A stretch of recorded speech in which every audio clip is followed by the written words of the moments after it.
Before it became a synonym for human misery, Leningrad was St. Petersburg, the cultural heart of Russia, a city of stunning architecture, art, and revolutionary spirit. The Soviets were immensely proud of it, a symbol of their new world.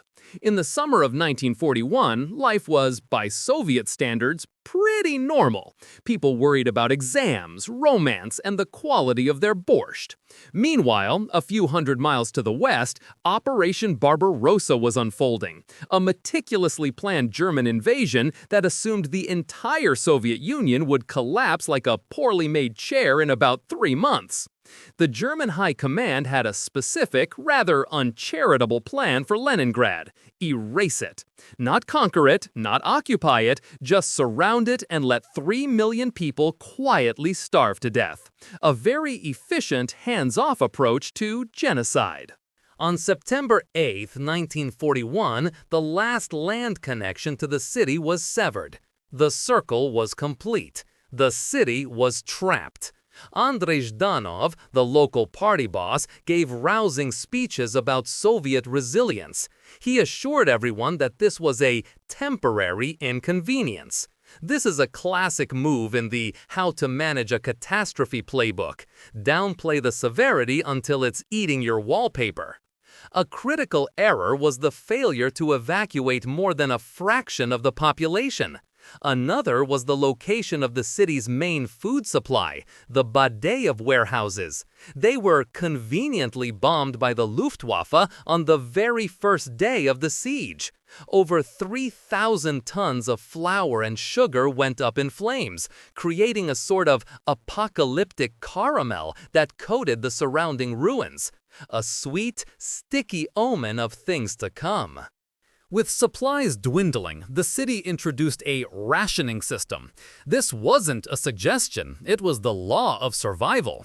By November 1941, the daily ration for a non-worker was 125 grams of bread. That's about the weight of a baseball. But unlike a baseball, you couldn't even play a depressing game of catch with it. This bread was an engineering marvel of misery. The official recipe included up to 15% cellulose, which is a fancy word for processed wood pulp. They also threw in cottonseed cake, floor dust, and chaff. Anything with caloric potential was fair game. People would burn their furniture for warmth, then try to eat the ashes. The city became a giant, frozen laboratory for testing the absolute limits of the human digestive system.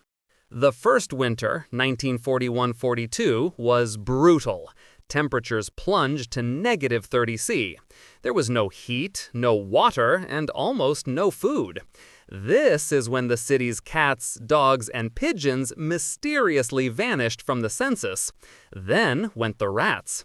People boiled leather belts and briefcases to create a protein-rich jelly. They scraped wallpaper paste off walls because it was often made with a potato-based starch. The medical term for what happened next is alimentary dystrophy, a polite way of saying the body begins to consume itself. Your muscles waste away, your heart weakens, your personality evaporates. Diaries from the time describe a city of shuffling ghosts, too weak for emotion, driven by a single primal command: find calories. Any calories. This is where the story takes its darkest turn. When the leather runs out, what's left? Official Soviet records, which they tried very hard to bury, confirm the inevitable. The first arrest for cannibalism was in October 1941. By December, it was a full-blown crisis. The NKVD, the secret police, even had classifications: corpse eating and the far more sinister predatory cannibalism. They created special police units to hunt down these predators. People wouldn't let their children play outside. Someone who looked suspiciously well-fed was a source of terror. The black market offered mysterious meat, jellies, and sausages. It was a good idea not to ask about the ingredients. This wasn't a moral failing. It was a biological imperative, a terrifying short circuit in the human brain when faced with absolute zero. There was one fragile link to the outside world, Lake Ladoga. When it froze, it became the road of life. This sounds heroic, and it was, but it was also a logistical nightmare operated by people who were themselves starving.